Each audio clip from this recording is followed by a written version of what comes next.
Hello everybody. I am here today to share a few memories about my mother on behalf of Bob, my brother, and myself. My mother's name was Betty Dillingham.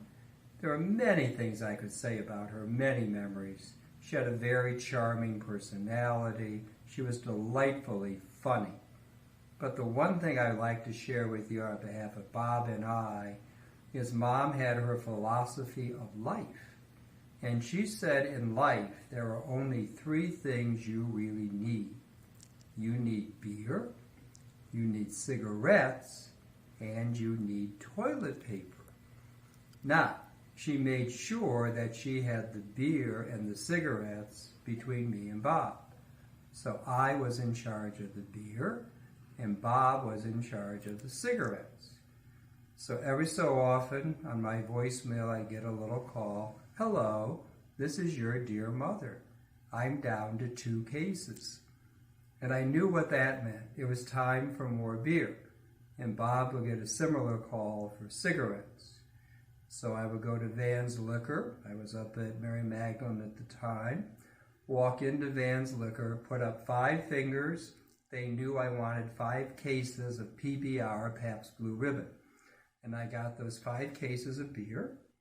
And I would have to bring them in brown paper bags because she didn't want anybody to know her business. I think most people knew anyway.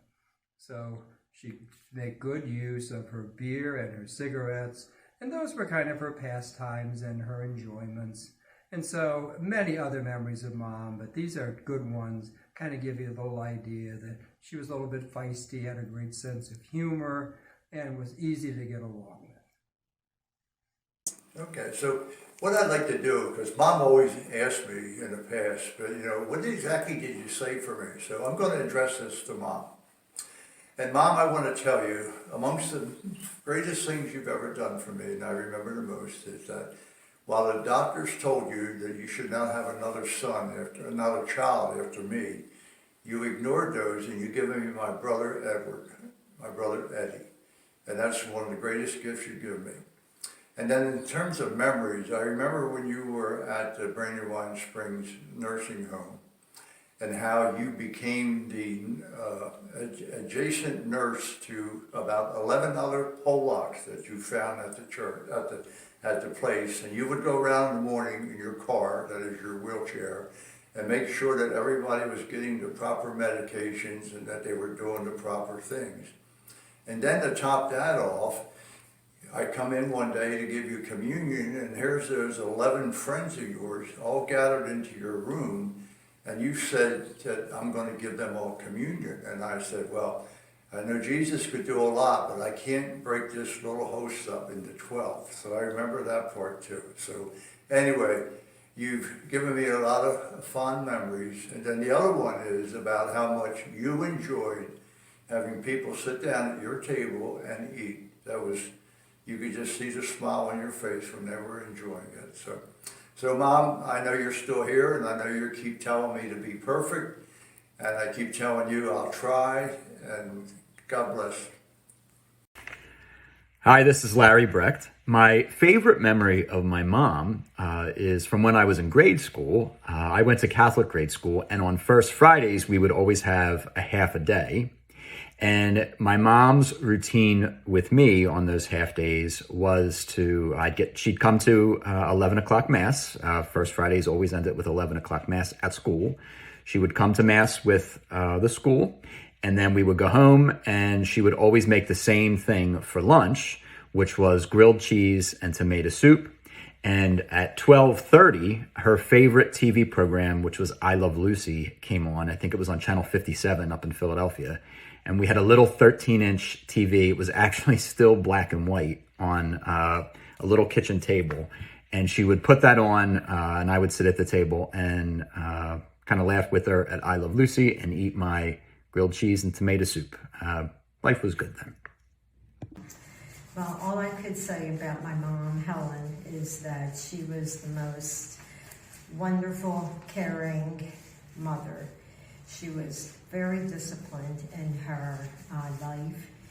She prayed daily. She had probably about 20 prayer cards that she would pray to the saints and the Blessed Mother and Sacred Heart of Jesus. And throughout their daily use, they got so worn that we had to have them laminated for her into one big sheet.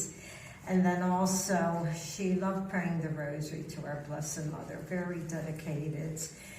And that was just beautiful, even as in her later years, she held that rosary very tightly in her hands. And this is from her children, her grandchildren, her great-grandchildren were always so welcomed.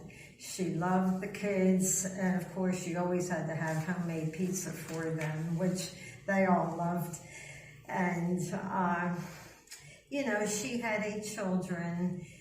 She raised us all in the Catholic faith, which was a beautiful thing. And that's what made her happy too, seeing all her children continue in their faith. She loved unconditionally, and she worked hard all her life. And, as she's gone, we all sit back and wonder. Of course, I do too, being the oldest, is how she ever did it. But Mom, now we see how much you did for us. We love you. We miss you. Hello, my name is Cindy Krebs, and I am the Director of Religious Education here at St. Mary of the Assumption and Director of St. Mary's Preschool. I am honored today to introduce you to my mom, Jane Bowers. The earth was blessed to have my mom on it for 93 years. She just passed away this last October 2021. This is my siblings and my favorite picture of her. She had it taken for her parish directory in Baltimore, telling the photographer she didn't want the typical widow pose. She kept that great smile and mischievous twinkle in her eyes until the very end. Along with being kind, talkative, spunky, and fun, my mom was strong. She lived almost 30 years longer than my dad, and she lived life to the fullest. At the time of her passing, she was a member of her church's sodality, an officer of the American Legion Auxiliary, and an active participant in many activities offered by her senior center, and a member of several bunco groups. Mom loved her family above all else. I have 3 brothers and 2 sisters, which means she ended up with 17 grandchildren and 7 great-grands. Holidays were her favorite time to gather the family together, and if there was too much time between holidays, she invented reasons to bring everyone to her house. There was the very popular soup party sometime in February because there was too much time between Christmas and Easter. Everyone brought a homemade soup to share. Then there was the water splash party sometime in August, complete with a slip and slide down the backyard hill. A Halloween party, or as the children got older and no one wanted to wear costumes anymore, it turned into the fall spaghetti dinner. These were all in addition to crab feasts, birthdays, Thanksgiving, Christmas with gifts for everyone, and an Easter complete with egg hunt for whichever generation was ready for hunting. And of course, there was always matching jewelry and socks and scarves for every occasion. Jane Bowers loved her family, and Jane Bowers loved a good party. Hi, I'm Joan Costanzo for Tuno. Sometimes when people learn that I was an only child, they'll say to me, "Oh, I bet you were spoiled." I was loved lavishly, cared for deeply, but I don't think that I was spoiled. To this day, I don't crave material possessions. And I owe that virtue to the fact that I am a proud graduate of the Eve Costanzo You Don't Need That School of Child Rearing. When we would go into a store such as the old Woolworths in downtown Westchester, and I would see all kinds of things, toys, perhaps an outfit for my doll, and say, "Oh, mommy, I want that." And her answer would be, "You don't need that." I heard that phrase more than once. You don't need that. And now, with maturity, I've come to realize I did not need those things, and half the things that the world offers, I don't need now. I have even caught myself in collaboration with other people working on projects, saying to them, do we really need that? So thank you, Mommy, for loving me, but not letting me become a spoiled brat. You've made me a better person. And Lord, thank you for my mother. May she rest in peace.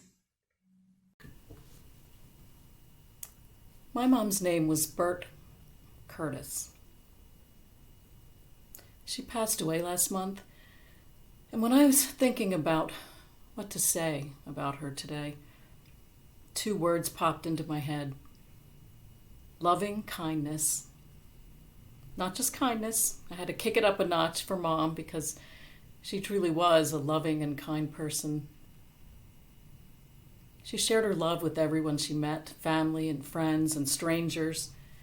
She noticed people, and she always picked out a special quality that someone had and complimented them. She really made people feel great about themselves. She was also a very grateful person. Every day she said, I thank God for every day. God, thank you for everything in my life. She was grateful for her family, for her friends, for the caretakers that helped her at the end of her life. Even the smallest task, Mom was so grateful for. And with regard to her faith, she was a real role model. She never judged. She forgave easily. She served others, always. And in a special way, she evangelized. I learned after her death that one of her caretakers at Gilpin Hall came back to the church because of Mom. She told me that the time she spent with Mom, just in her presence, Mom's kindness, her loving spirit, her faithfulness, brought her back. Apparently she had been born and raised Catholic, but hadn't practiced for many, many years. And Mom said, you really must get back to your roots. And they talked about praying the rosary and going to Mass and faith. And the woman has returned. So for all the moms with us today, and for all the moms whose presence we feel in spirit, thank you for the gift of life and for your loving kindness. Happy Mother's Day.